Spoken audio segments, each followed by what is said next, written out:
activated na yung virtual environment natin sa loob ng Django app folder, pwede na tayong mag-install ng mga libraries and dependencies. Okay?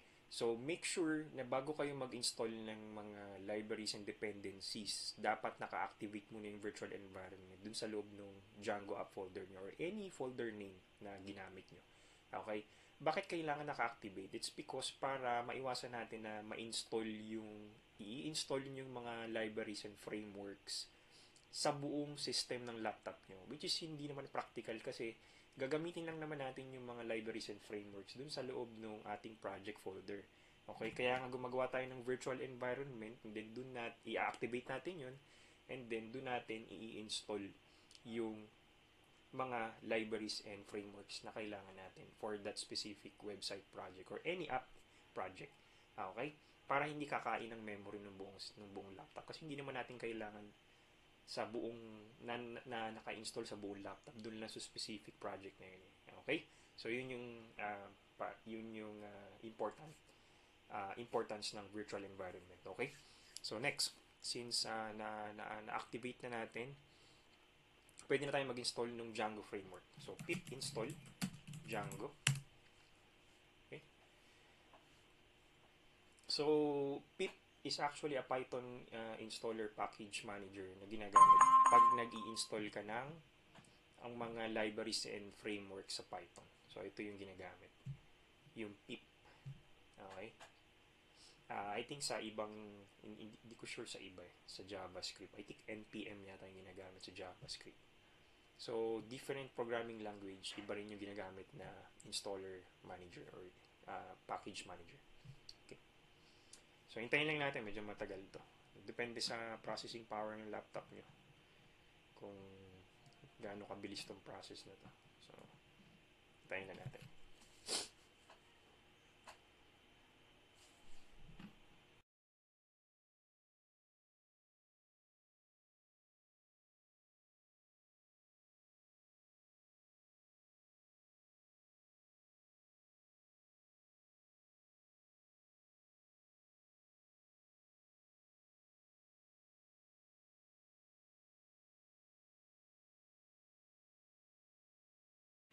Okay, tapos na.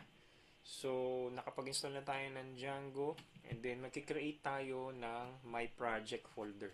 So, next step, Django admin, start project, and then yung project name. In this case, My Project.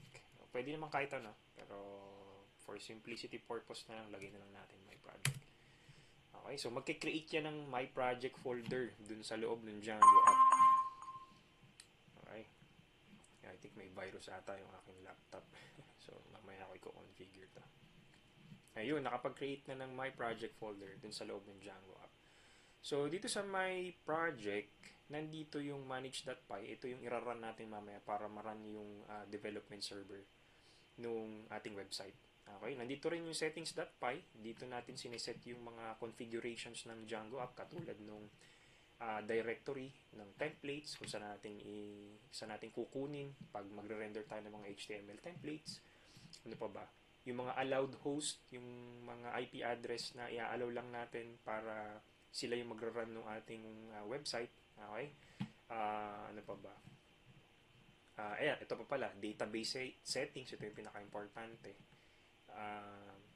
Dito natin i-configure yung ating database kung may i-connect man tayong database. Okay? For storage. So, ano pa ba?